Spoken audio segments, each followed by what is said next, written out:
qu'on est la meilleure tribune du championnat. Mais oui, je veux dire qu'on est la meilleure tribune du championnat. Il y a la news. La news, c'est la conférence de presse du président. C'était ce matin. C'était rediffusé par le TEF cet après-midi. Je vais vous le dire direct. On est désolé. On a beaucoup d'actu. On a beaucoup de choses à parler ce soir. Mais vendredi, on ne devait pas faire émission parce que c'est la trêve internationale et cette saison, normalement, les vendredis sur les trêves internationales, on ne fait pas d'émission. Mais là, l'actu oblige. On sera là. On fera une énorme émission. On va prendre point par point la conférence de presse. On parlera aussi du mercato et un peu de l'ambiance générale qui tourne autour du club et qui de cette culture un petit peu du résultat qui tourne un peu de partout avec des gens qui sont un petit peu alarmistes, etc. On donnera l'avis bien entendu à tous ceux qui le souhaitent. Mais on fera une émission spéciale vendredi. Aujourd'hui, on va se baser sur le programme qu'on vous a annoncé et on va commencer directement avec les prêtés, mon cher Vincent. Mais oui, restons sur une ambiance feel good. On va commencer avec les prêtés avec Noah Lamadi qui a participé au nul 1 partout entre le Paris 13 Atlético et Villefranche en national. Il a joué les 10 dernières minutes. Oliver Zonden n'était pas dans le groupe pour la victoire des Rounders contre AAB. Ibisoko, 2 défaites dans la même semaine, 2-0 contre Watford, il a disputé le dernier quart d'heure et contre Stoke City, défaite 1-0, il était titulaire et est sorti dans le dernier quart d'heure. Saïda Moulic, toujours au placard. César Gelabert, il est rentré lors des 20 dernières minutes et a pu assister à l'égalisation de Rijon à Almeria, 1 partout, le Sporting est 17e. Mais qui est-il ? C'est Hogg, il était titulaire de la défaite 2-0 contre... de bâtard. C'est le média pour la fin. ODD est désormais lanterne rouge. Les internationaux, parce que vendredi on vous a fait le point, il en manquait 2. Enfin plusieurs même, pardon. Oui, il manquait d'abord côté Amérique, côté États-Unis, Mark McKenzie qui jouera contre le Canada et la Nouvelle-Zélande. Ce sera des matchs amicaux. Et chez les jeunes, il y a eu des joueurs qui ont été convoqués en plus, puisque la Mathis Niflor, Dejan Metali, Jedi Canvo et Mathis Saka avec l'équipe de France U19. Donc amicaux contre l'Irlande, le Mexique et la Pologne. 4 jeunes en U19 France, c'est cool. Ouais. On en parlait vendredi 3 déjà, c'était bien, mais alors 4, c'est vraiment, c'est vraiment bien. De toute façon, Niflor, depuis que j'ai une photo avec ma fille dans ses bras, je trouve qu'il est vraiment meilleur. Allez, on va enchaîner avec la préformation. L'info, ça vient de la Fabrique Violette. On a l'habitude, n'hésitez pas à les suivre sur Instagram. Les U15 ont battu 4-0 une sélection parisienne. Les U13 et les U14 étaient à la Masia Pozzamico contre leurs homologues du Barça. Défaite 4-1 pour les U13 et 3 pour les U14, contre les U14. Les U16 ont battu 5-2 Gardanne Biver FC. Qu'est-ce qu'a fait la N3 La N3 défaite 1-0 à Cagnes-Roussillon, but de l'ancien pitchoun Maxime Pélican. Let's go. Eh oui. U19 défaite 2-0 à la maison contre l'Est Saint-Etienne. Et la seule victoire du week-end, c'est pour les U17, succès 2-1 contre l'Olympique revenant après avoir été mené. Louis Reynaud égalise sur une passe de Lucas Favier avant de prendre l'avantage sur un CSC dans le dernier quart d'heure. Et les féminines, elle a joué à Marche Prime, donc face à Eibar. Marche Prime. Face à Eibar, on avait eu le coach vendredi qui nous parlait de cette équipe qui ne savait pas vraiment qu'est-ce qu'il allait affronter, mais on lui a demandé déjà pour commencer comment s'est passé ce match. Et comme tous les mardis, on a le retour du coach Antoine Gérard.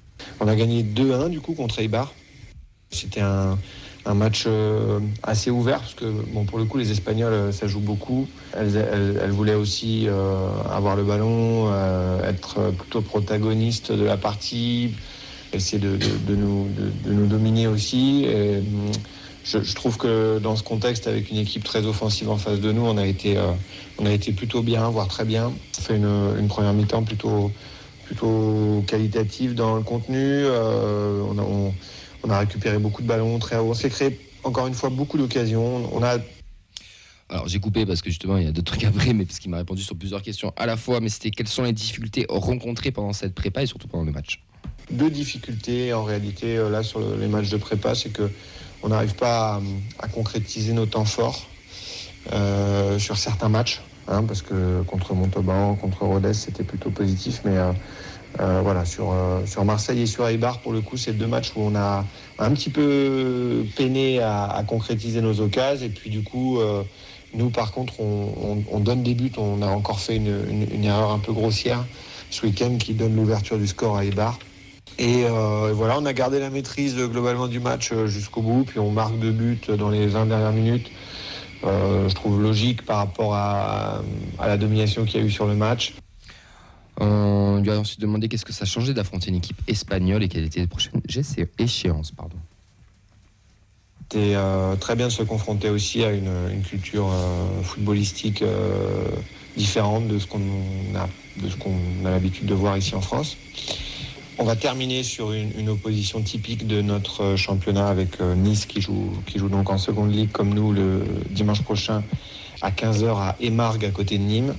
Et on attaquera le championnat par la réception d'Évian-Thonon sur l'annexe 1 le dimanche 15 septembre à 11h30, je pense. On va jouer assez tôt puisque les pros enchaînent contre le Havre sur le stadium à 17h.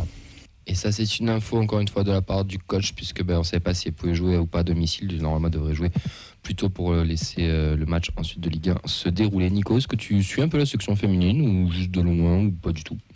Honnêtement, pas du tout. Non. Alors, c'est toujours compliqué d'avoir un avis tranché sur le foot féminin, parce qu'on est toujours taxé ensuite de misogyne ou autre. Et en fait, non, je m'y retrouve pas, quoi. Je m'y retrouve pas, donc en fait, je regarde pas, et donc j'ai pas d'avis. Ben c'est honnête, moi, c'est très bien, mais Voilà. t'as raison. Et de manière tout à fait objective, c'est-à-dire que je mets pas de... je dirais pas que c'est un autre sport, parce que là, pour le coup, je commencerai dans un débat qui est pas... Mais j'ai sûrement le prisme du foot, pour moi, il y a une forme de vitesse, mais parce que quand on compare les sports masculins et féminins, il y a forcément plus de vitesse et de puissance, souvent c'est les sports masculins, et du coup, il m'en manque quand je vois les matchs féminins, et du coup, donc, je préfère... voilà, je regarde pas, mais je respecte énormément, bien sûr, les carrières et les trajectoires des filles, bien sûr. En tout cas, elles sont en pleine prépa pour entamer la seconde ligue. Nos féminines, on remercie comme tous les mardis, et chaque fois qu'on a besoin de lui d'ailleurs, le coach Antoine Gérard, qui nous répond à toutes nos questions. On va passer à la rubrique Mercato, parce qu'il y a eu une petite dernière surprise à 23h vendredi. Financièrement, on a clairement boxé au-dessus de notre catégorie. Je vais vous rendre plus riche que les PDG les plus importants de tous les États-Unis. Moi qui suis dans la finance, 30% c'est impossible. Ouais. C'est toujours impossible. Ça dépend pour qui. C'est l'arrivée d'un international slovène. Et Fred, je vais te laisser parce que tu as travaillé la prononciation depuis 3 jours. Je te laisse prononcer l'arrivée. C'est la chose que j'ai faite en une semaine. Dis-nous comment il s'appelle ce monsieur. Dès que j'ai vu le nom, j'ai été googlisé. Enfin, je sais pas comment on dit. La prononciation. Alors ça devrait donner. Vas-y. S'il y a des Slovènes qui nous écoutent. Bien sûr. Miha Zajc. D'ailleurs, on a une montée de Slovènes là, qui s'abonnent, mec. C'est, Donc, je répète, Miha Zajc. Zajc. Allez. Donc, petit clin d'œil au TEF qui a fait une com dessus en prononçant Zajc. Il se permet de tacler le TEF. Tu me régales. Tu me régales. Non, mais oui, pas de souci. Écoute, on disait Dalinga, ça se dit Dalingra. Voilà. Donc, c'est important. C'est assez facile. Zajc. Prêté un an par le Fener sans option d'achat et débuté sa carrière au NK Interbloc en Slovénie sous les couleurs après du NK Olympia Ljubljana. Ensuite, il est prêté à Empoli, puis Fenerbahçe, plus de 120 matchs depuis 2019 et ce malgré un prêt au Genoa en 2020. Il est international slovène, 39 caps et 8 buts. Auxence, ça t'inspire quoi cette arrivée de notre cher Slovène? Déjà de la surprise, parce que c'est vrai que c'était vraiment un nom qui n'avait absolument pas circulé sur n'importe quelle rumeur. Écoute, déjà je suis satisfait qu'on ait un nouveau milieu pour compenser. Déjà, on en avait parlé la semaine dernière, avoir 4 milieux dans le groupe contre Marseille, je trouvais que c'était insuffisant. Là, on va dire qu'il va faire office de 5e renfort. Il apporte de l'expérience. Apparemment, j'ai vu que c'était un très bon tireur de coups de pied arrêté. C'est quelque chose qu'on n'avait pas forcément dans l'effectif. Donc écoute, j'ai envie de lui laisser une chance. En tout cas, bon, sur le papier, ça a l'air pas trop mal. C'est un petit peu de la même veine que King, c'est-à-dire un international qui a peut-être vu passer ses meilleures heures. Laissons-lui une chance. 30 ans, t'es pas fini. Hein. Oui, mais ce que je veux dire, c'est que ses plus belles années sont déjà passées, je pense. Non, je te jure que non. Tu as un avis dessus? Ouais, j'ai un avis sur la trentaine. Ouais. Ben, d'un point de vue extérieur. Moi je suis un peu déçu, ça risque de boucher Jean Rau que j'adore. Mais après, je sais pas, on sait pas trop combien il sera dans la hiérarchie aussi. Est-ce que c'est pour être 3e concurrent chez Schmitt? Est-ce que c'est 4e? Donc j'attends de voir. Mais je pense qu'on va le voir jouer, oui, en tout cas. Donc on verra. Mais je connais pas du tout, donc on verra. De toute façon, personne ne connaît. Enfin, Fred, t'as étudié son CV. Ouais. Mais bon, c'est pas mal quand même de clubs italiens. Ouais. Non. Franchement, t'es en direct, je te dirais rien. En off, je te dirais le reste. C'est pas lui qui avait défoncé un joueur qui avait fait plus de PL? Ouais, c'est pour ça, genre ça. King. C'est restaurant. Blackburn Rovers, alors qu'ils étaient en 3D.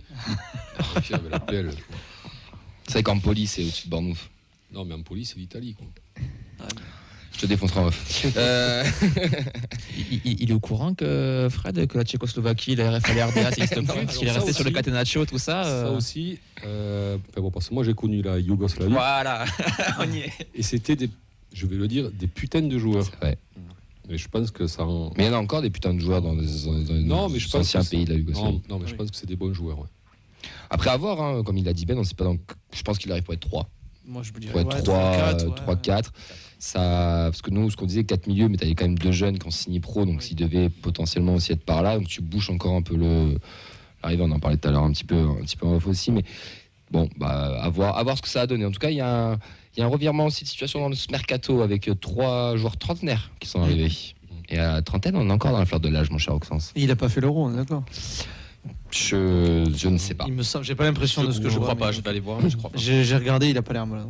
On l'a même pas vu à l'Euro. On en parlera tout ça vendredi. J'insiste, vendredi, on fera une émission vraiment autour de ça, un petit peu spéciale sur la conf de presse, sur le mercato, sur un petit bilan. Et on essaiera d'analyser tout ça après, comme d'habitude, sur les joueurs qui arrivent au mercato. Tant qu'on les a pas vus jouer, c'est un petit peu compliqué de les juger. Pour le moment, c'est qu'on a fait un mercato d'expérience. On verra ce que ça donne. Est-ce qu'on a des réactions, Vincent, ou on enchaîne? Sur l'âge, tu veux des réactions? Non. On peut enchaîner.